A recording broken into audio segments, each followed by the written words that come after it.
छोटी सी कथा आती है गर्ग ऋषि की कि भगवान बहुत छोटे हैं। गर्ग ऋषि आते हैं उनके घर। यशोदा मैया ने प्रणाम किया। नंद बाबा बाहर गए हुए थे। यशोदा मैया ने कहा कि अब आ ही गए हैं तो भोजन करके जाइए। गर्ग ऋषि ने कहा जरूर करेंगे, पर अपना भोजन हम खुद बनाएंगे। ठीक है, तो रसोई घर साफ करके दे दिया। सामग्री किस चीज की मंगाई? खीर की। उन्होंने खीर बनाई, एक पात्र में डाली। मंदिर तो तब भी होते थे, विष्णु भगवान के मंदिर है, तो मंदिर में गए, पात्र रखा। हे परम पिता परमेश्वर आरोगो भगवान आरोगो। बगल के कमरे में भगवान बैठे हैं। कृष्ण जी कहते हैं बलदाऊ भैया से कि लगता है मुझे बुला रहे हैं। तो भगवान चुपचाप जाते हैं और धीरे धीरे उसमें से खीर खाने लग रहे हैं। भगवान कहते हैं ऋषि अभी आंख बंद रखना, अभी भोग लग रहा है। अच्छा एक बात बताइए, भगवान ने ये बात क्यों कही? क्योंकि उन्होंने जोर से तो कही नहीं होगी, कही होती तो ऋषि ने नेत्र खोल लिया होता। क्यों कही? हमें बताने को। हम भोग कैसे लगाते भगवान को?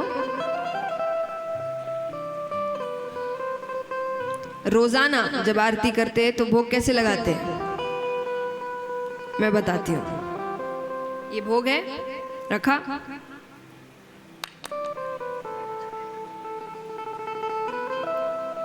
हम इतनी देर में खा लेते हैं क्या? और भगवान बेचारे अपनी जगह से उठकर भी नहीं आए होते कि हमने पानी भी पिला दिया।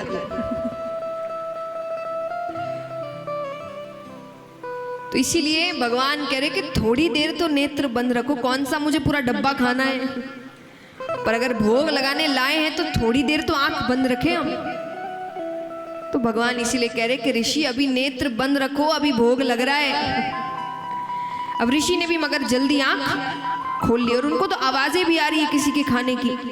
वो जैसे ही आंख खोलते हैं भगवान है सामने। अब उनको क्या पता कि ये भगवान है। वो जोर से चिल्लाते हैं अरे यशोदा देख तेरे लाला ने पूरा पात्र झूठा कर दिया। यशोदा मैया माफी मांगती है, मुझे माफ कर दीजिए। लेकिन अब देखिए वो बड़े ऋषि है, वो भगवान को भोग लगाए बिना वो खाते नहीं है, तो यहाँ तो झूठा हो गया। तो यशोदा मैया ने कैसे तैसे माफी मांगी। वो फिर जाते हैं रसोई घर में, फिर खीर बनाते हैं, फिर पात्र में डालते हैं, फिर मंदिर में आते हैं, फिर कहते हैं परम पिता परमेश्वर आरोगो भगवान आरोगो। फिर भगवान आते, उनको भी चैन नहीं है। वो फिर चिल्लाते हैं। अब यशोदा मैया ने भगवान के एक पैर को खंबे से रस्सी के साथ बांध दिया कि चल कर ही नहीं जाएगा। फिर रसोई घर में गए, फिर खीर बनाई, फिर पात्र में डाला, फिर मंदिर में आया। हे परम पिता परमेश्वर आरोगो भगवान आरोगो। अब देखिए भगवान रस्सी नहीं तोड़ सकते क्योंकि शक हो जाएगा कि बच्चे में इतनी ताकत कैसे आई। तो भगवान चलना शुरू करते हैं, रस्सी अपने आप बड़ी होती जाती है कि यशोदा मैया चिंता में पड़ जाएगी कहीं मैंने ही बड़ी रस्सी से बांधा हो। तो भगवान चलना शुरू करते और वो रस्सी लंबी होती जाती है। भगवान जाते फिर भोग लगा रहे। अब देखिए एक बारी खीर बनाना बहुत बड़ी बात होती है, सामने वाले ने 4 बार तो बना ली, किसको गुस्सा नहीं आएगा? तो इस बार उनको बहुत तेज गुस्सा आया। वो जोर से चिल्लाते हैं, बहुत यशोदा मैया को सुनाते हैं। अब वो यशोदा मैया पे चिल्ला रहे हैं, यशोदा मैया कन्हैया पे चिल्लाए। यशोदा मैया कहती कि एक बार कह दिया नहीं आने को बात समझ में नहीं आती। भगवान कहते मेरे पे ही बरज रही है। बरज रही है मतलब गुस्सा कर रही है, डांट रही है। कि भगवान कहते कि तू मेरे पे ही बरज रही है। अरे ऋषि मुझे बार बार बुलाए। ऋषि कहते मैंने कब बुलाया? मैं तो भगवान को बुला रहा हूं। यशोदा मैया कहती कि वो तो भगवान को बुला रहे। अरे भगवान कहते मैं ही तो हूं भगवान।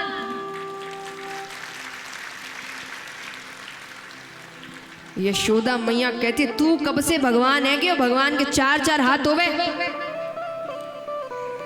कन्हैया कहते मैया तू बोल तो सही, अभी हो जाऊं चतुर्भुज। अब देखिए यशोदा मैया को समझ नहीं आ रहा, गर्ग ऋषि सिद्ध है, आज बड़े बड़ों को नहीं पता भगवान का चतुर्भुज रूप होता क्या है। और ये इतना सा बालक ये बोल रहा है तो गर्ग ऋषि ने नेत्र बंद किए। बंद करते ही सामने साक्षात परम पिता परमेश्वर भगवान विष्णु खड़े हैं। बोलिए लक्ष्मी नारायण भगवान की। अब समझदारी देखिए उनकी, करने को नेत्र खोल के वो भगवान के चरण छू सकते थे, भगवान के चरण अपने सर पर रख सकते थे, पर उनको पता है कि लीला है, मतलब वो बताना नहीं चाहते किसी को कि वो भगवान है। तो उन्होंने जैसे ही नेत्र खोले वो भगवान की तरफ नहीं बढ़े, पर जो उस पात्र में थोड़ी सी जूठी खीर बच गई थी उसको वो दोनों हाथों से खाने लगे। भगवान की जूठन है और वो खाकर वो घर से नाचते हुए मानो आज वर्षों की तपस्या उनकी सफल हो गई। इस प्रकार भगवान गर्ग ऋषि को दर्शन देते हैं।